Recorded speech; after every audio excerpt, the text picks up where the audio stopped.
It's very common to hear that you should keep your heel on the floor when controlling the clutch. And in fact, in my earlier years of teaching people to drive, so around about 15-ish years ago now, that is what I told my pupils to do, because that is what I was told to do when I was learning to drive, so I thought it was good advice. But with experience, I started to learn that I was actually making it harder for them. I'm now going to demonstrate keeping my heel on the floor when using the clutch, and at first you're not going to see a problem. So, clutch down, you see my heel is on the floor. It's not going to be lifted when I lift the clutch. I'm going to give some gas just to pretend to be moving away. I'm not actually moving now, but I'll just do the foot movement. So there's some gas. I'm going to lift the clutch up to where the bite point is, which is about there. The car's starting to move. The clutch has finished sinking, so I can come completely off the clutch. No problems at all. But what you may not have noticed is that when I lifted the clutch up with my heel down, the pedal slid lower on my foot. Can you see how as I lift the clutch up, the pedal is sliding lower and lower on my foot? I'm deliberately placing my foot a bit more to the left here so you can see this bit of the pedal. Usually my foot would be completely over it, but you can see it's getting lower. Now this is okay if you just want to set off, but often you need to stay slow. You may be in traffic, you may be creeping up to the giveaway line, or you may be doing a maneuver. So to stay slow, you have to keep pushing the clutch back in so that you're no longer accelerating, and then lifting up a bit to accelerate, then in so you're not accelerating, then lifting up to accelerate. And you keep doing this until the pedal gets so low that actually my foot is now so high on the pedal that it's stuck up here and I can't actually lift it anymore, so I can't accelerate. So what I see happen when this happens is my pupils start doing this. They work it out themselves, think, oh crikey, my pedal's too high, or my foot's too high on the pedal, should I say. And they wiggle their foot like this to get it down to maintain control of the pedal. And I'm telling them to keep their heel down so the whole thing happens again. It's actually just started raining a bit outside, which is convenient considering my next point. If you have wet feet and you try to control the clutch with the pedal sliding under your foot, you're more likely to slip off the pedal than if the clutch is in the same location under the ball and toe of your foot. It doesn't slide. And if I'm teaching someone to drive and their pedal is sliding under their foot as they're lifting it and pushing it down, they rarely have good control of their speed when it comes to going slow. So I will test them. I'll get them to do the angle start. I'll get them to pull up behind the car and ask them to move around this car with good control.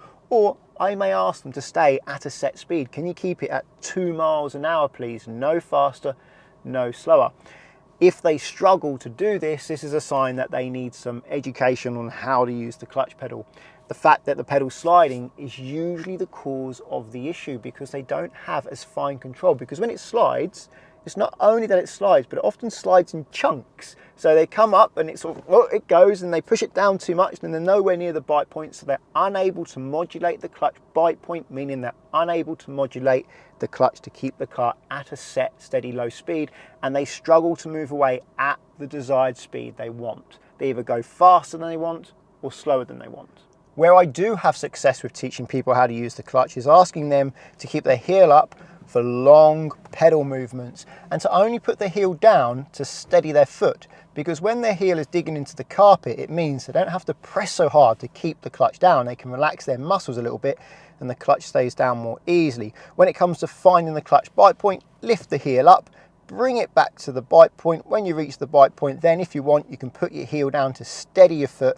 And you can even make micro adjustments here with the clutch to vary how much power is going to the wheel, so long as you're not making such long adjustments that the pedal is sliding underneath your foot. When it comes to pushing the clutch down, you don't actually need to lift your heel up. You can just slide it along the carpet quite easily, although if you care about wearing out your carpet, you might want to lift your heel up anyway to prevent that. But when it comes to bringing back the clutch, you can't really slide your heel along the carpet very well because it does dig into the carpet and therefore it tends to come back in like steps, meaning you have less control. So it's okay to slide your foot along the carpet for down, but when it comes to lifting the clutch to the bite point, usually it's better to lift your heel up so you can come up smoothly, find the bite point, and then put your heel down to steady your foot.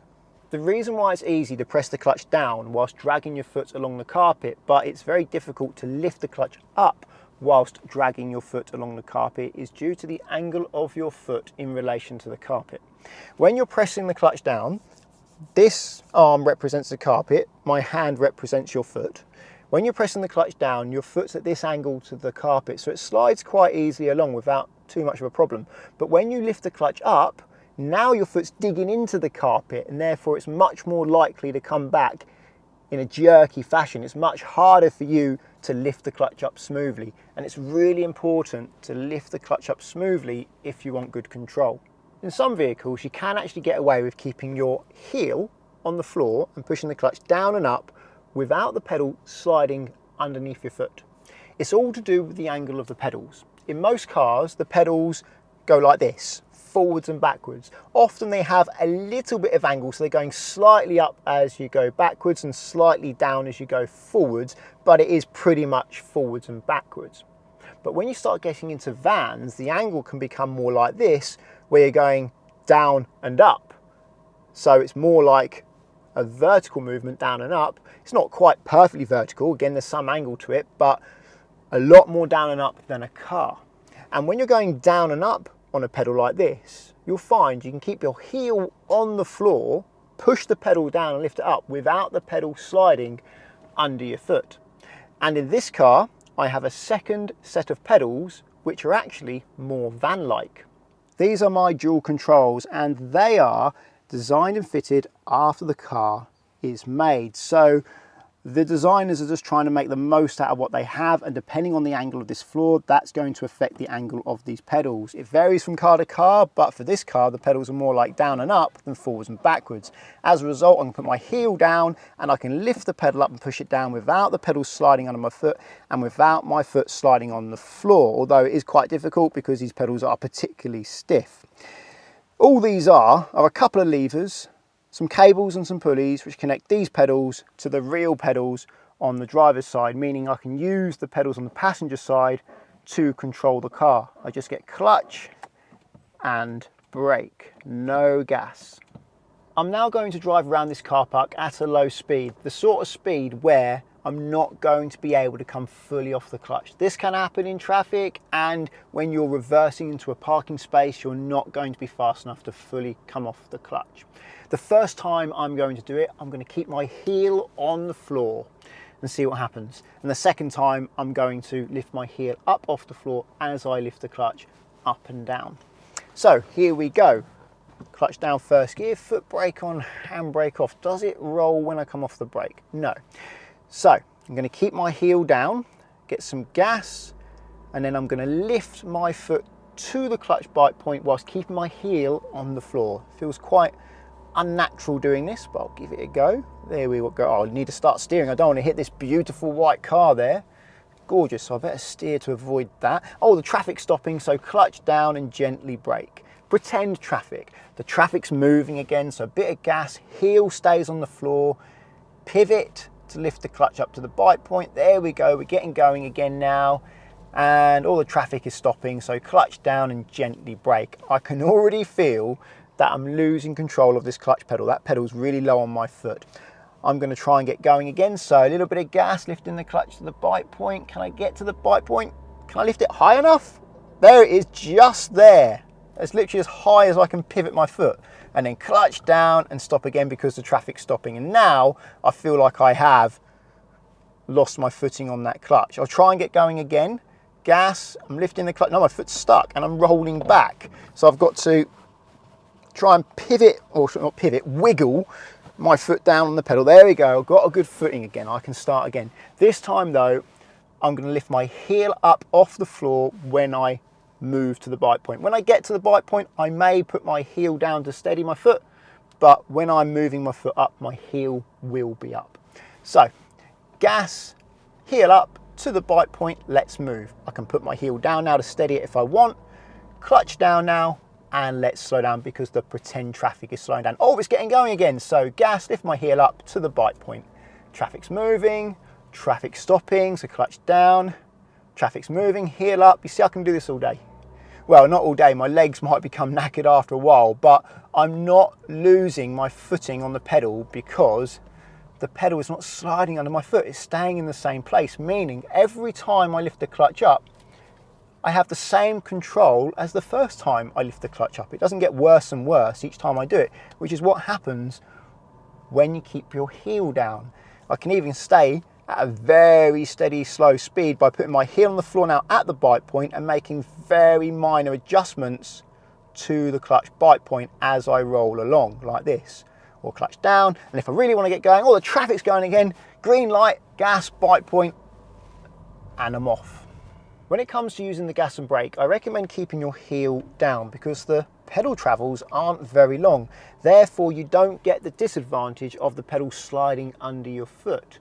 So keeping your heel up isn't going to be an advantage, but keeping your heel down will be a major advantage because you get a steadier foot. And when you use the gas and the brake, well, you tend to use them for far longer periods of time. When you're maintaining a steady speed, well, you're keeping your foot steady on that gas pedal. When you're slowing down from a high speed, you're using the brake for a long period of time, usually keeping your foot steady on that brake as you slow down smoothly. When you're driving, quite often you're either using the gas or the brake. Therefore, your foot needs to be steady. With the clutch, however, when you lift your foot up to the bite point with your heel up, that takes you, what, a second or two, depending on your skill level. So your heel isn't up for very long. So there's not really a major disadvantage to you having your heel up. But there's a major advantage because the pedal doesn't slide under your foot. So for the gas and the brake, I recommend having your heel down. For the clutch, I recommend having your heel up if you are doing a long movement. Occasionally, I get a pupil with small feet. Let's say their feet are size 3. If that's the case in this car, well, it's going to be harder for them because quite often, with their heel on the floor, their foot doesn't reach the brake. And therefore, they have to have their heel up when they brake. If that's the case, they have two options. One is they can find another instructor with a different car that suits them better. Or if they really want to continue learning with me, they can, but they have to understand it is going to take them longer to master the brake pedal. Well, I hope you found this video helpful. If you did, please give it a thumbs up. And if you're looking for car insurance, check out the links to Collingwood and Confused in the description. If you're learning to drive and want to insure yourself on somebody else's car, then Collingwood are there for you because you can do so without affecting the owner's policy. And that takes away a big stress from the owner of that car that you're using to practice your driving in. Via the link at the moment, there's up to 35% off and a £20 gift card. If you want to insure your own car, I recommend checking out the link to confused.com because you fill out one quote form, get loads of quotes back from many insurers to compare who's cheapest. And you can change your car on that quote as many times you like without having to do the whole quote again. You just change the car and recalculate. So it's a quick and easy way to compare how much it costs to insure different cars. Using the links doesn't cost you anything, but it does support the channel. So thank you very much. Subscribe to get my future videos. And until the next one, cheerio.